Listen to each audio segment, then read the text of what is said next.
레위기 21장 8절 말씀입니다. 너는 그를 거룩히 여기라. 그는 내 하나님의 음식을 드림이니라.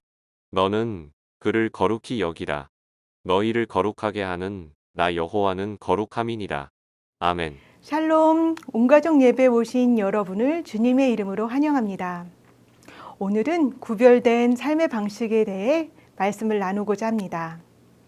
레위기 11장에서 20장까지 9장에 걸쳐 이스라엘 백성들이 하나님의 언약적 백성으로 살아가야 할 방법과 규례를 안내했다면, 오늘 본문은 제사장의 삶의 방식을 설명합니다. 제사장은 하나님과 백성 사이를 연결합니다. 따라서 하나님 앞에서 백성들보다 더 거룩해야 했습니다. 어쩌면 제사장은 백성들을 거룩하게 하고 거룩한 삶을 가르쳐야 하기 때문에 더 엄격한 수준을 요구하는 게 당연한 것 같습니다. 오늘 본문은 특별히 제사장의 장례와 결혼 예식에 관련된 규례를 안내해 줍니다. 제사장은 주검, 즉 시체를 가까이 하는 것을 금지했습니다.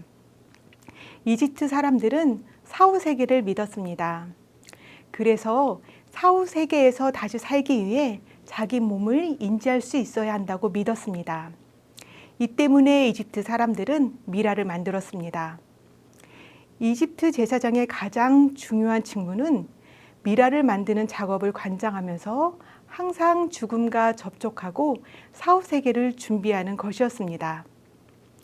레위기 21장의 규정을 받을 당시 이스라엘 백성은 출애굽한 지 겨우 1년 정도 되었고, 아마도 이집트 생활에 더 익숙했을 것입니다.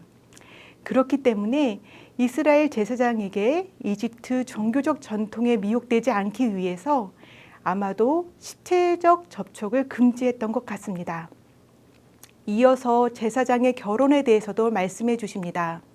부정한 여인을 피하고 자기 백성 중에서 정결한 여인과 결혼하도록 하셨습니다. 제사장의 부정한 여인과 결혼하여 아들을 낳는다면 그 아들을 통해 성소가 더러워지기 때문이었습니다.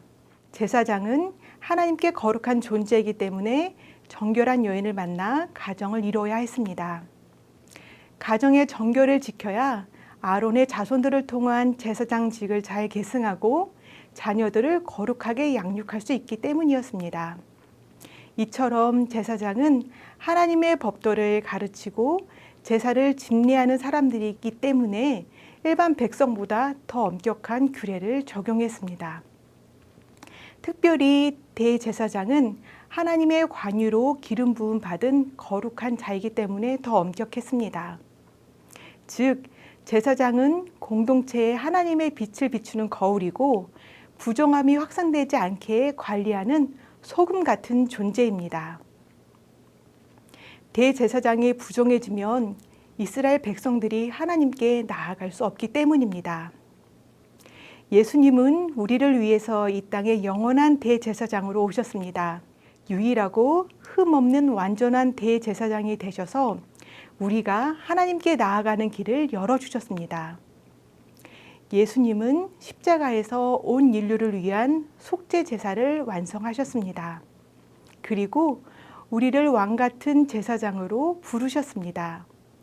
베드로전서 2장 9절을 보면 오직 너희는 택하신 족속이요 왕같은 제사장들이요 거룩한 나라요 그의 소유된 백성이니라고 말씀하십니다.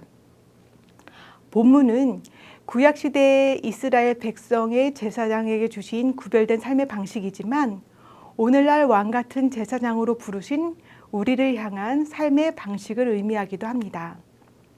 하나님은 우리를 특별히 구분하여 부르시고 왕같은 제사장으로 세워주셨습니다. 하나님의 백성으로서 거룩하게 살도록 인도하십니다. 그러므로 우리는 거룩한 예배자로서 자신의 삶을 돌아보고 정결하게 해야 합니다. 이렇게 온 가족이 왕같은 거룩한 제사장으로 경건하게 살아가는 복을 함께 누리시길 소원합니다.